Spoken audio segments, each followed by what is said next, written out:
Hello everybody and welcome to the Boogiepop and Others anime review episode 1 and 2 because they launched, simultaneously. I don't think I've ever been more confused in my life than watching this show, and I kind of love it. I kind of, it's not bad confusion, like it's poorly explained. Like I have every, expectation. It's going to be explained, like everything is slowly getting pieced together. I love that. I love being confused, but alright, how does this all relate together? And like this episode 2, they started spelling everything out. Like, okay, we're going to put things back in order and all that. Really liked it. It's because it's 2 episodes, I've got a lot of notes. I'm probably going to skim through all the notes. I'm assuming you've watched the episodes. If you haven't, go and do that, because I'm going to, basically my explanation is going to make even less sense. So if you haven't watched it, go watch it yourself. And I'm going to quick go through everything, and then I'll give my overall thoughts. Okay, so we start off with a guy whose name we later find out is Takeda? I can't find it in my notes. Oh boy. So we have a guy who's one of them names, and so he's waiting for his friend slash girlfriend, waifu, whatever. And he sees a staggering person who is saved by Boogiepop. We know what is Boogiepop? Do we say a she for Boogiepop, or is it an it? Because I put she in my notes because we'll get there. But then he recognizes Boogiepop as the girl that he's meant to be meeting with, but she doesn't seem to know him. Then the next day, girls are running away from home at the school. The old man teacher is great. He's like, this social media thing. Back in my day, we didn't have no social media. Made me laugh a little bit. But then he sees Boogiepop on the roof on his way out of school, so he goes up to talk to her. Finds out about Boogiepop. It's like a split personality type thing, but not really. It's more like a possession. And then he finds out there's a monster in the school from Boogiepop. So that's good.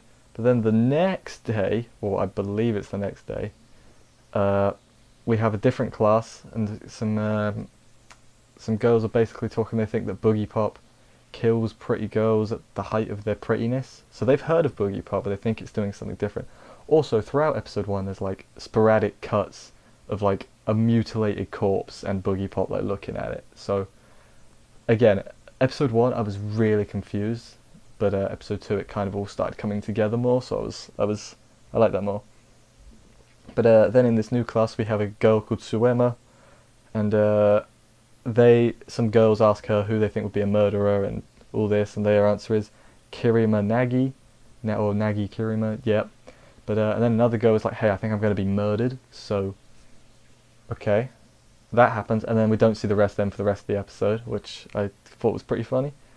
But then another girl called Kamakshiro has ran away, and Takeda, I have written it down, is investigating, goes to meet Boogiepop, who is not there.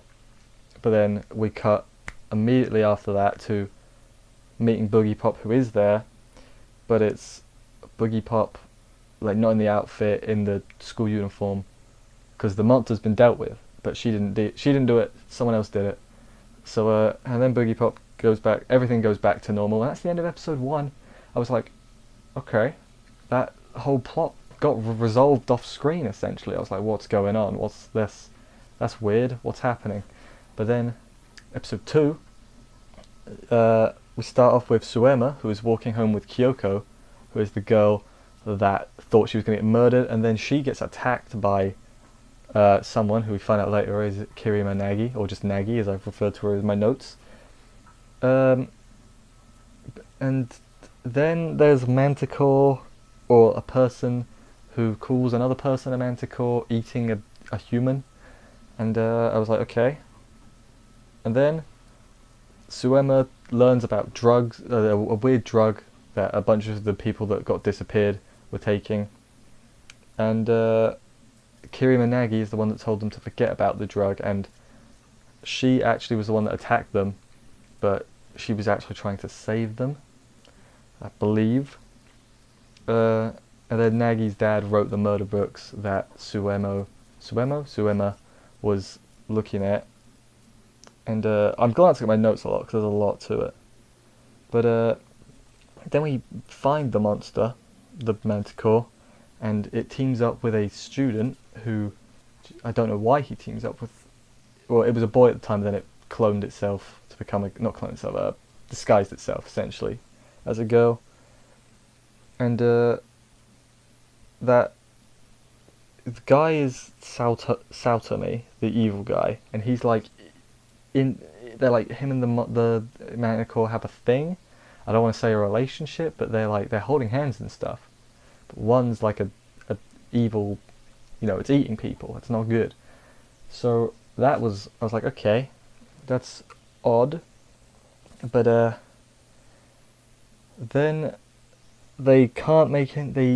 He goes out with Akiko, who is the one that started spreading the drugs.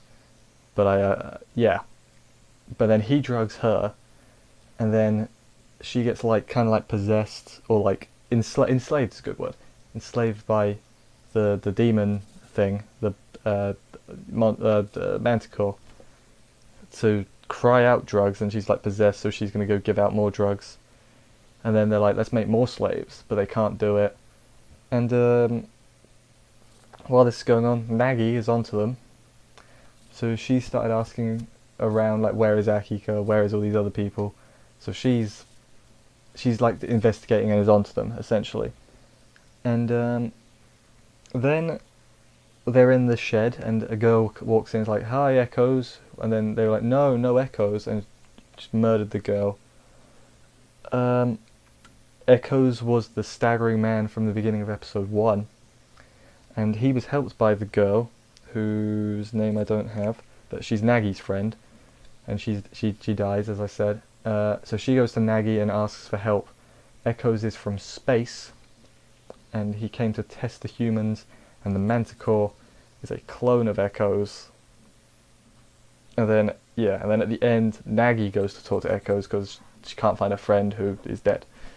So that's the first 2 episodes. Very quickly, at least to my understanding. I'm sure I got something wrong.